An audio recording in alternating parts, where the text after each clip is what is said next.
வணக்கம். மனம் கவர்ந்த பங்குச்சந்தை அப்படிங்கிற அந்த தொடரில் வார இறுதி நாட்களில் கமாடிட்டிஸில் கோல்டு, சில்வர், க்ரூட் ஆயில், அதே மாதிரி பங்குச்சந்தையில் நிஃப்டி மற்றும் அதனுடைய செக்டார்ஸுகளை பற்றி பார்த்துட்டு வரோம். இந்த வாரம் எப்படி செயல்பட்டுச்சு, அடுத்த வாரம் எப்படி செயல்பட வாய்ப்புகள் இருக்குது அப்படிங்கிறத நம்ம தொடர்ந்து பார்த்துக்கிட்டு வரோம். இந்த வாரம் அப்படி பார்க்குறதுக்கு முன்னாடி புதிதாக இணைந்துள்ள அத்தனை நல்ல உள்ளங்களுக்கும் என்னுடைய மனமார்ந்த நன்றிகள்.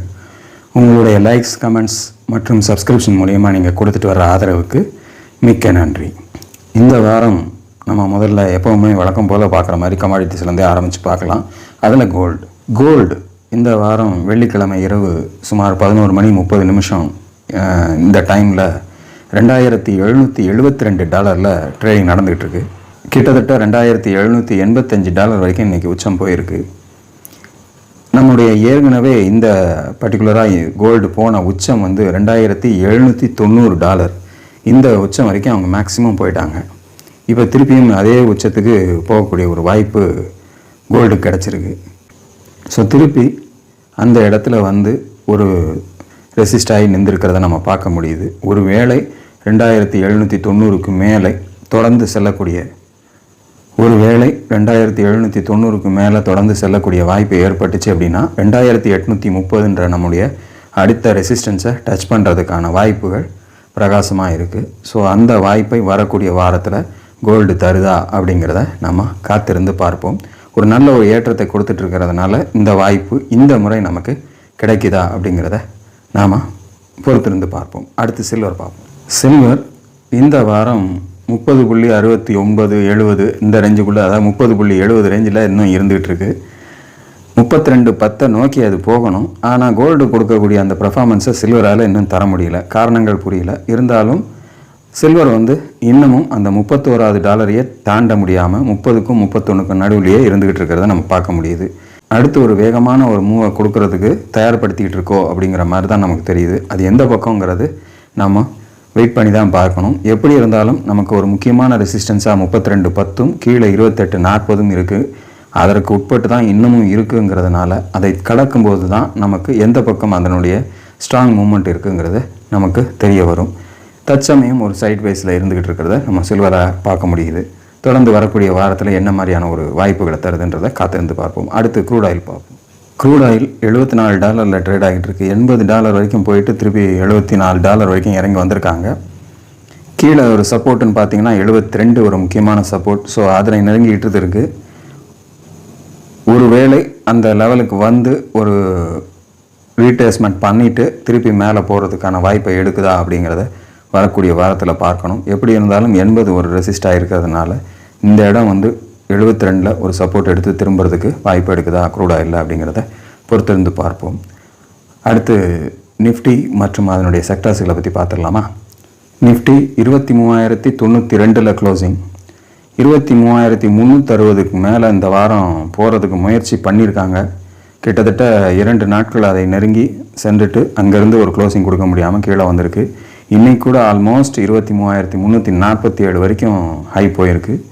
ஸோ சஸ்டெயின் ஆக முடியல. அந்த லெவலில் சஸ்டெயின் ஆக முடியாமல் கொஞ்சம் கொஞ்சமாக கீழே இறங்கி வந்திருக்கிறத நம்ம பார்க்க முடியுது. மிகப்பெரிய மாற்றம் அப்படிங்கிறது வர வரைக்கும் நம்ம காத்திருக்க வேண்டிய ஒரு கட்டாயத்தில் தான் இன்னும் மார்க்கெட் இருந்துகிட்டு இருக்கு. ஸோ இது கீழேயா மேலேயா அப்படிங்கிறது ஒரு கேள்விக்குறியான விஷயம். இருந்தாலும் நமக்கு சப்போர்ட் அண்ட் ரெசிஸ்டன்ஸ் ஸ்ட்ராங்காக எந்த இடத்துலையும் நமக்கு வேலை செய்யுது அப்படிங்கிறத மனதில் வைத்துக் கொள்ளுங்கள்.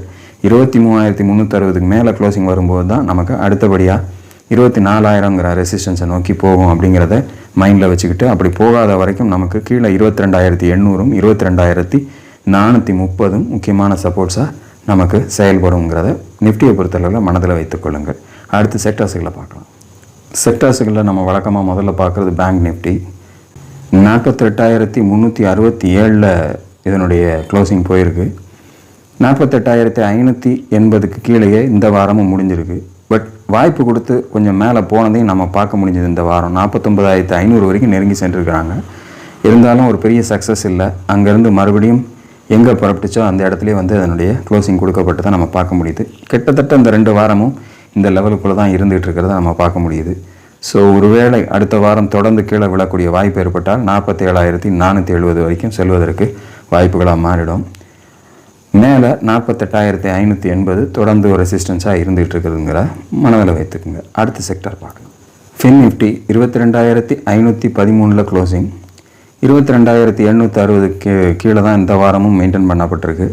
ஸோ வாய்ப்பு கொடுக்கல, மேலே போகிறதுக்கான வாய்ப்பையும் சந்தர்ப்பத்தையும் முயற்சி செய்தாலும் நிஃப்டி மாதிரி இதுக்கும் அந்த லெவலுக்கு மேலே க்ளோசிங் கொடுக்கறதுக்கு சந்தர்ப்பம் கொடுக்காமலே இருந்துக்கிட்டு இருக்கிறத பார்க்க முடியுது. அடுத்து வரக்கூடிய வாரத்தில் கீழே இருக்கக்கூடிய பேஸ் சப்போர்ட்ஸை பிரேக் பண்ணிச்சு அப்படின்னா கடுமையாக விழுவதற்கான வாய்ப்புகளாக மாறிடும். குறிப்பாக இந்த மாதிரியான ஒரு சூழ்நிலையில் கொஞ்சம் ஜாக்கிரதையாகவே இருக்கிறது நல்லது. வரக்கூடிய வாரம் சனிக்கிழமை பட்ஜெட் நாள் என்பது, அதாவது இந்த சனிக்கிழமை இல்லை, இதுக்கு அடுத்து February 1 அடுத்த வாரம் கடைசியில் நமக்கு இருக்குது அப்படிங்கிறத முக்கியமாக மனதில் வைத்துக்கொள்ளுங்கள். ஸோ அதை பேஸ் பண்ணி ஃபைனான்ஷியல் செக்டர்ஸ் கொஞ்சம் ரியாக்ஷன்ஸு ஜாஸ்தியாகவே இருக்கலாம். என்ன சொல்லுவாங்கன்ற எதிர்பார்ப்புகளும் கூடிக்கிட்டே போகிறதுக்கு வாய்ப்புகளாக இருக்கலாம். ஸோ கொஞ்சம் காசுனால் இதெல்லாம் வாட்ச் பண்ணிக்கிறது நல்லது. அடுத்த செக்டர் நிஃப்டி ஐடி 43,524 க்ளோசிங். 42,510 கீழே போன வாரம் க்ளோசிங் கொடுத்துருந்தாங்க. கொஞ்சம் வீக்னஸாக தான் இருந்துச்சு. இந்த வாரம் அதிலேருந்து ஒரு நல்ல பவுன்ஸ் பேக் கொஞ்சம் நமக்கு இதில் ஒரு ஆறுதலை தருது. இருந்தாலும் 43,590 மேலே கொண்டு போய் கீழே கொண்டு வந்தால் இன்றைக்கி அந்த க்ளோசிங்கை 524 க்ளோசிங் கொடுத்துருக்காங்க. ஸோ மறுபடியும் அடுத்த வாரம் உடச்சி மேலே போகக்கூடிய சந்தர்ப்பம் ஏற்பட்டுச்சுன்னா 44,940 அப்படிங்கிற லெவலுக்கு போகிறதுக்கு வாய்ப்புகளாக இருக்கும். கீழே பெஸ்ட் சப்போர்ட்டாக 42,510 அப்படிங்கிறது இருக்குங்கிறத மனதில் வைத்துக்குங்க. அடுத்த செக்டார் பார்க்கலாம். Nifty pharma 21,872 closing. 21,950 கீழே இந்த வாரம் க்ளோசிங் கொண்டு வந்திருக்காங்க. ஒரு வாரம் அப்படி மேலேயும் கீழையுமா இருந்தாலும் கூட அதை ஒட்டியே அதனுடைய டிரான்சாக்ஷன்ஸ் போய்கிட்டு இருக்கிறத பார்க்க முடியுது. ஸோ பெரிய ஆக்ஷன் பார்மாவில் இல்லை. மாட்டினா நமக்கு கீழே இறங்கி வந்துச்சு அப்படின்னா 21,240 அப்படிங்கிற அந்த முக்கியமாக அந்த கீழே இருக்கக்கூடிய சப்போர்ட்டுக்கு வரலாம். இல்லை இங்கேருந்து ஒரு திரும்பி மேலே போகக்கூடிய வாய்ப்பு ஏற்பட்டுச்சு அப்படின்னா 22,695 முக்கியமான ரெசிஸ்டன்ஸாக இருக்கும் அப்படிங்கிறத மனதில் வைத்துக்குங்க. அடுத்த செக்டார் பார்க்கலாம். Nifty FMCG 56,069 closing. இதுவும் கிட்டத்தட்ட அந்த பார்மா மாதிரி 55,700 மேலேயும் கீழேயுமா சுற்றி வர்றதை நம்ம பார்க்க முடியுது. கீழே போய் தான் திரும்பி மேலே கொண்டு வந்து கஷ்டப்படுத்தி நிறுத்துகிற மாதிரி தான் இதனுடைய தன்மை இருக்குது. மேலே 57,000 முக்கியமான ரெசிஸ்டன்ஸ், கீழே 54,200 அதை விட ஸ்ட்ராங் சப்போர்ட்டுன்றதை மறந்துடாதீங்க. எப்படி பார்த்தாலும் எஃப்எம்சிஜியில் இந்த வாரம் பெரிய மூமெண்ட் இல்லை அப்படிங்கிறது நமக்கு பார்க்கும்போதே தெரியுது. வெயிட் பண்ணி பார்ப்போம். அடுத்த செக்டார் நிஃப்டி ஆட்டோ 22,171 க்ளோசிங். 22,200 தாண்டி முதல் முறையாக அதனுடைய க்ளோசிங் போயிருக்கு ரொம்ப நாளைக்கு அப்புறம். ஸோ 21,375 20,790 முக்கியமான சப்போர்ட்ஸ் அடுத்தடுத்து வரக்கூடிய சான்சஸ். ரொம்ப நெருக்கமாக அதனுடைய க்ளோசிங் இருக்கிறதுனால இங்கேருந்து சப்போர்ட் எடுத்து திரும்பிச்சு அப்படின்னா அடுத்த ரெசிஸ்டன்ஸ் 22,930 அப்படிங்கிறத மனதில் வைத்துக் கொள்ளுங்கள். வரக்கூடிய வாரத்தில் எப்படிப்பட்ட சந்தர்ப்பங்களை தருதுன்றதை காத்திருந்து பார்ப்போம். அடுத்த செக்டார் நிஃப்டி ரியாலிட்டி 853 க்ளோஸ் பண்ணியிருக்காங்க. 860 கட் பண்ணி கீழே போயிடுச்சு. 820 785 அடுத்தடுத்த சப்போர்ட்ஸ். ஸோ இந்த வாரம் முடிஞ்ச வரைக்கும் ஒரு 2 நாள் சப்போர்ட் எடுத்து பார்த்தாங்க, முடியல. பட் இன்றைக்கி அதை அடித்து கீழே கொண்டு போய் க்ளோஸ் பண்ண வேண்டிய கட்டாயம் ஏற்பட்டிருக்கிறத நம்ம பார்க்கும்போது தெரியுது. ஸோ ஒரு வீக்னஸ் அப்படிங்கிறது ரியாலிட்டி செக்டாரில் இருந்துகிட்டு இருக்குது. ஸோ ஓவராலாக நல்ல ஒரு இறக்கம் கொடுத்துக்கிட்டே வரக்கூடிய வாய்ப்பு இருந்தால் அடுத்தடுத்த சப்போர்ட்ஸ் இது. மேலே ரெசிஸ்டன்ஸ்னு பார்த்தீங்கன்னா இப்போ 860 925 முக்கியமானதாக மாறி இருக்குது. வரக்கூடிய வாரம் தொடர்ந்து எப்படி இருக்குது செயல்படுதுன்றதை காத்திருந்து பார்ப்போம். அடுத்த செக்டார் நிஃப்டி மெட்டல் 8,438 க்ளோசிங். 8,620 மேலே போக விடாமல் எவ்வளோ அழகாக நிறுத்தியிருக்காங்கன்னு பாருங்கள். இன்றைக்கி என்னுடைய ஹைட்டு 8,617. ஸோ நம்ம கொடுத்த அந்த ரெசிஸ்டன்ஸ் லெவலுக்கு மேலே இதுலேயும் ஒரு க்ளோசிங் கொடுக்க முடியாமல் அங்கேருந்து இழுத்து கொண்டு வந்து கீழே விடப்பட்டிருக்கு. கீழே 8,120 அண்ட் 7,985 ஒரு முக்கியமான சப்போர்ட்டாக மாறி இருக்குது அப்படிங்கிறதையும் நம்ம போன வாரமே பார்த்துருக்கோம். இப்போ அந்த லெவல்லேருந்து மேலே போய் ரெசிஸ்டன்ஸை டச் பண்ணி நிற்கிறதுனால அடுத்து வரக்கூடிய வாரம் ரெசிஸ்டன்ஸை எடுத்துக்கிட்டு கீழே திரும்புதா இல்லை அதை கட் பண்ணி மேலே போதான்றதை காத்திருந்து பார்ப்போம். அடுத்த sector Nifty oil and gas 10,472 closing. கிட்டத்தட்ட இந்த 10,700 ஒரு 3 நாள் வாரமாகவே சுற்றி வருதா நம்ம பார்க்க முடியுது.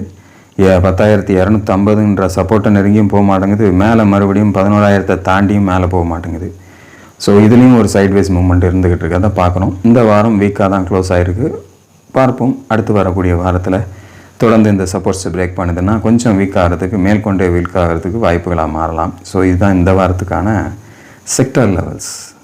ஸோ ஓவராலாக 23,092 நிஃப்டி க்ளோஸ் ஆகிருக்கு. இந்த வாரமும் 23,360 கீழே தான் க்ளோசிங் கொடுக்கப்பட்டிருக்கு. அதாவது சைட்வேஸாக இந்த 2 வாரங்களும் இருந்துகிட்டு இருக்கிறத பார்க்க முடியுது மார்க்கெட்டில். ஒரு பக்கம் ரிசல்ட்ஸ் வந்துக்கிட்டு இருக்கிற நேரம், அதே சமயத்தில் ட்ரம்ப் பதவி ஏற்று அந்த பர்டிகுலராக அதற்கு மறுநாள் மிகப்பெரிய ஒரு ஃப்ளக்சுவேஷன் மார்க்கெட்டில் பார்த்தோம். அதன் பிறகு ஒவ்வொரு அறிவிப்புகளுக்கு ஏற்றாற் போல் அதனுடைய செயல்பாடுகள், அவங்களுடைய பங்குச்சந்தைக்கு ஏற்றாற் போல் நம்ம பங்குச்சந்தையினுடைய மாற்றங்களும் சில நேரங்களில் ஏற்பட்டுக்கிட்டு இருக்குது. ஸோ வரக்கூடிய வாரம் ஒரு முக்கியமான வாரம், பட்ஜெட்டை எதிர்கொள்ளக்கூடிய வாரங்கிறதுனால கொஞ்சம் காசியஸாகவே மார்க்கெட்டில் இருந்து உங்களுடைய செயல்பாடுகளை செய்யுங்க. நானும் இந்த வாரம் எனக்கு பங்குகளில் ஏதாவது, ஏன்னா போன வாரம் ஒரு 4 பங்குகள் பார்த்து சொன்னேன். பட் அதனுடைய செயல்பாடுகள் எப்படி இருக்குங்கிறத உங்களுடைய கமெண்ட்ஸ் மூலியமாக தான் நான் தெரிஞ்சுக்கணும். பட் இந்த பர்டிகுலராக வரக்கூடிய வாரத்தில் வாய்ப்பு இருந்தால் மட்டும் அடுத்த வீடியோவை உங்களோட பகிர்வேன். அதுவரையில் நன்றி, வணக்கம்.